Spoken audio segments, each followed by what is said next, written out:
आप सभी से नमस्ते और जय जिनेन्द्र। जैन समाज में जो जैन लड़कियां हैं वो जैन लड़कों से विवाह करना पसंद क्यों नहीं कर रही हैं। ये एक नई बड़ी समस्या उभर के आ रही है जैन समाज में।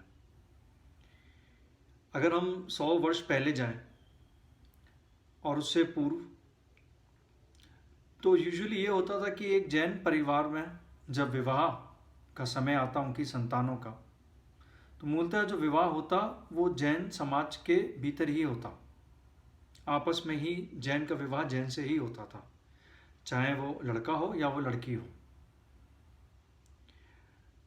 100 वर्ष जाएं अगर हम पीछे, स्वतंत्रता के 25-30 वर्ष पहले और उसके 20-25 वर्ष पश्चात,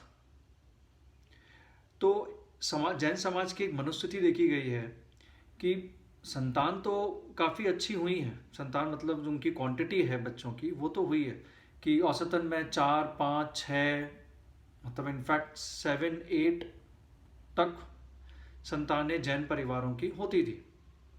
और इसके आंकड़े हैं हमारे पास, मेरे अध्ययन में तो मैंने किया है, पूरे आंकड़े हैं। मेरे खुद के घर परिवार मेरे साथ समक्ष हैं और पूरे जैन समाज की भी रिसर्च करी है, तो ये फैक्ट निकला है कि जैनियों के जो संतान होती थी वो इसी क्वांटिटी में होती थी। वो अलग बात है कि अभी के जनसंख्या में उनकी उतनी संख्या क्यों नहीं दिखाई देती है, वो एक अलग विषय है। यहाँ पर यह बात है कि जैन का विवाह जैन से ही होता था।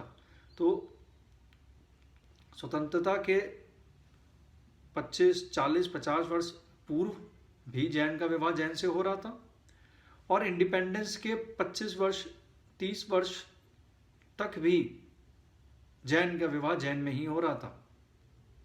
थोड़े बहुत जो पंथ हमारे यहाँ हो गए हैं, दिगंबर, श्वेतांबर, स्थानकवासी, वो विवाह इनमें ही आपस में हो जाता था, यहाँ वहाँ भटकना नहीं पड़ता था। तो मान लीजिए अब 1970-80 तक, तो ये 90 तक भी मैं बताऊं तो ये सिचुएशन बिगड़ी नहीं थी, लेकिन पिछले 2 दशकों में सिचुएशन में बहुत ज़बरदस्त चेंज आया है। जैन लड़कियों में विशेषकर ये आया है कि उनकी चॉइस जैन लड़के फर्स्ट प्रायोरिटी नहीं है जब शादी की बात आती है, या आजकल जो चलन चला है शादी के पहले रिलेशनशिप की। और रिलेशनशिप की अगर बात करें तो बहुत बड़े लेवल पे ये एक मानसिकता और मनोस्थिति